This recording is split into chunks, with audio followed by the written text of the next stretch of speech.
দেশি মদের কারখানা চালু করার দাবিতে আন্দোলনে নামলেন ইউটিইউসি পরিচালিত হিমালয়ান এন্ডেভার মজদুর ইউনিয়ন। আন্দোলনের অঙ্গ হিসেবে বুধবার দুপুরে সংগঠনের কর্মী এবং শ্রমিকরা শহর জুড়ে মিছিল করে জেলা শাসকের দপ্তরের সামনে বিক্ষোভ দেখান। বিক্ষোভ দেখানোর পর এই মর্মে জেলা শাসকের হাতে একটি স্মারকপত্র তুলে দেওয়া হয়। সংগঠনের পক্ষ থেকে দাবি করা হয়, দেশি মদের কারখানা থেকে সাসপেনশন অফ ফ্যাক্টরি অপারেশন আদেশ অবিলম্বে প্রত্যাহার করে কারখানা চালু করতে হবে। এই দাবিতে আজকের আন্দোলনে নামলেন ইউটিইউসি পরিচালিত হিমালয়ান এন্ডেভার মজদুর ইউনিয়ন।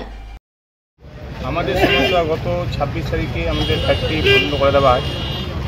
কোম্পানি হঠাৎ করে ঘোষণা করে যে তোমাদের ফ্যাক্টরি একটা থেকে বন্ধ। আমরা বললাম, স্যার কেন ফ্যাক্টরি বন্ধ? তো স্যার বললো, উপর থেকে অর্ডার এসে বন্ধ। কারণটা আমাদেরকে বললো না। আমরা এখন অনাহারে সবাই কাজ পাচ্ছি না, কোম্পানি বেতনও দিতে পারছে না, কোম্পানি বলছে বেতন দেবো না।